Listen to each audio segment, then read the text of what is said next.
What's up, everybody? SJG here for HBCU Gameday, and I want to thank you guys first off for rocking with us all in the last decade, our first decade of existence, and thank you guys to 2020 and the new decade that is to come. We really appreciate it.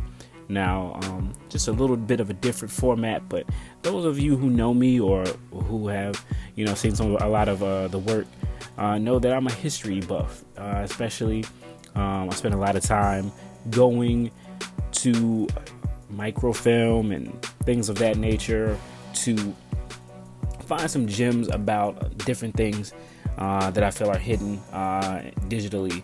And so one of the things, of course, is Black college sports.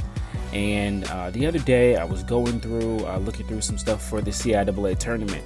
It's the 75th anniversary of that. So looking to do some retrospective stuff there. And I came across a interesting column from 1955 in the Pittsburgh Courier.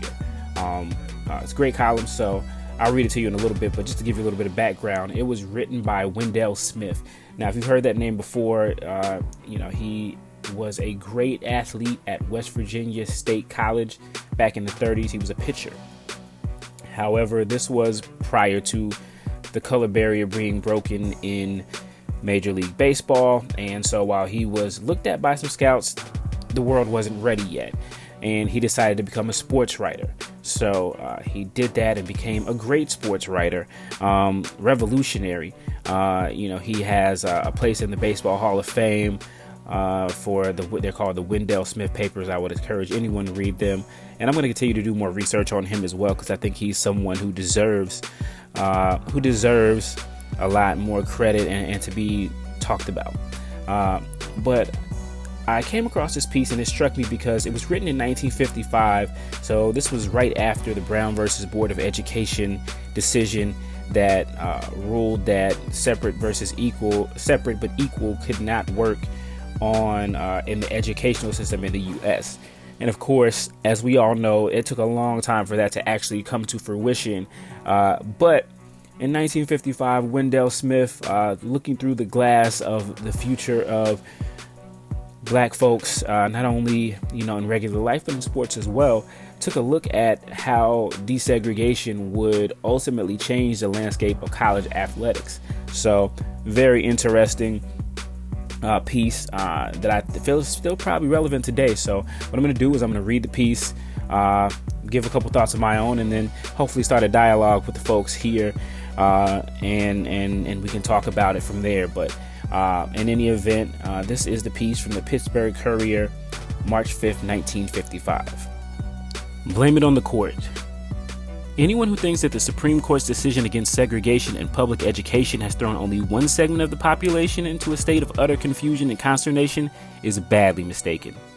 Naturally, the white people here in the South are trying to circumvent the decision, resorting to every type of ruse and deception possible to evade what is commonly now known as the law of the land. A scattered few among the objectionists are ready to make a last stand and vowed and sworn to go as far against secession if necessary to keep and perpetuate the so-called separate but equal system of education. They won't succeed, of course, but they're in there pitching and feuding and fussing, trying desperately to cling to the past, the old vicious pattern. All in all, the developments are interesting. As the diehards die and the old line succumbs to progressiveness and a new day, problems of unprecedented significance arise. This new pattern affects all phases of life in this country, sports not to the contrary.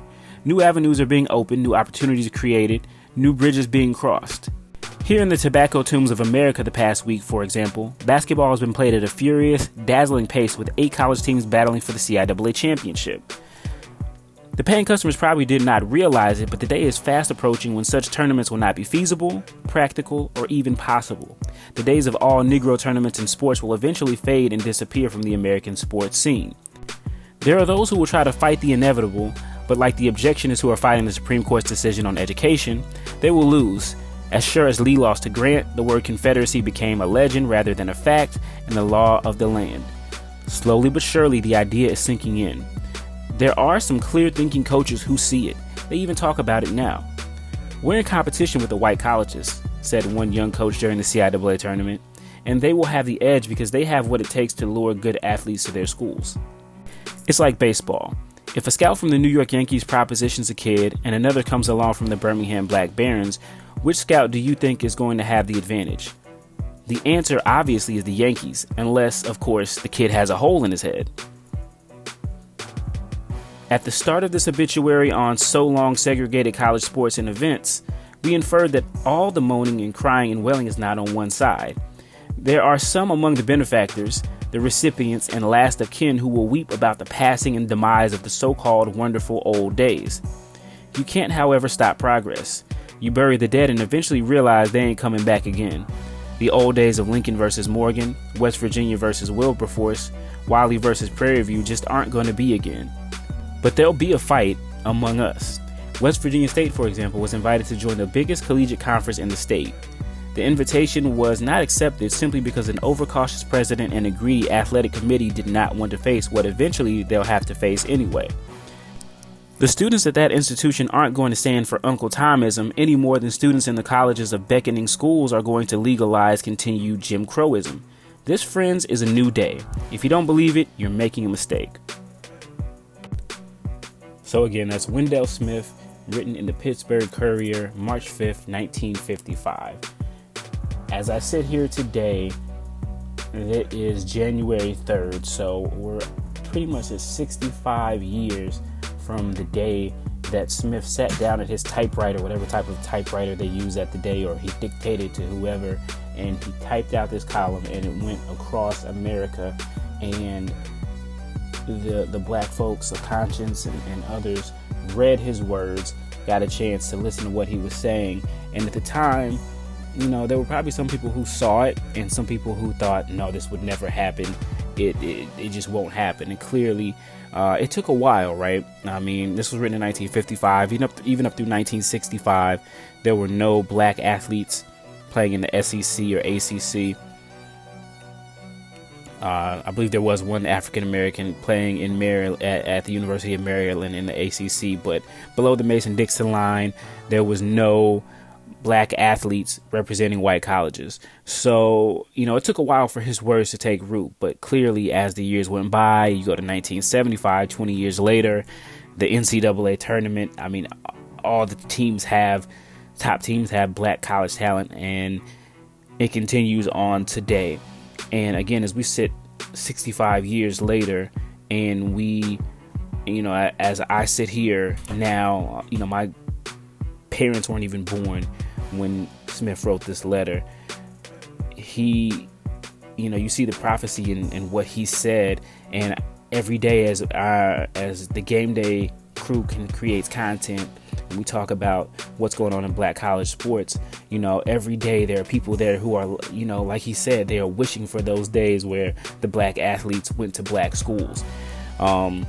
And so, I mean, you can't get any more right on the head than where he was with what he said back in 1955. So, you know, just, you know, great commentary there. I mean, even he said in 1955 that, you know, the coach, you know, from talking to the coaches, they knew it was coming. You know, I saw in the Pittsburgh Courier a couple years before this, when I was going through, there was a story about Wilt Chamberlain, who was a teenager at the time. I think he was 14 or 15. And they were talking about how, you know, all the colleges wanted him at a time when, you know, there really wasn't, I mean, black players were really just not playing outside of the Northeast. And so, you know, the coaches could probably see that. I think Big House Gaines, who was of this era, obviously, and continued to coach for a long time, talked about, Wilt Chamberlain. This is during a time where the John McClendons and in football, the John Merritts and the Eddie Robinsons were roaming the stage and field, and they had the majority of the black talent. And so there were probably a lot of people who didn't see it, but eventually what Smith said came to fruition. And I mean, even he said at the time, you know, the students are going to choose, the kids are going to choose the bigger schools unless they have a hole in their head. And, you know, we may not like it, but we hear still that same argument now in 2020. So it's just remarkable how the foresight that he had. And then there's also another part of it that I think is really interesting too. You know, talking about all black tournaments and the uniformity of black college sports. And he mentioned a couple of rivalries. This is what he said. He said the old days of Lincoln versus Morgan, West Virginia versus Wilberforce, Wiley versus Prairie View just aren't going to be again. And obviously, as we sit here in 2020, there are 4 conferences in the NCAA. There's the CIAA, the original. There's the SIAC, who came shortly after that. There's the SWAC, and then there is the MEAC, who was created from colleges from the CIAA and SIAC a little bit later. And so we still have those black conferences and mostly black tournaments. So we still do have that part. That hasn't fully fractured apart yet.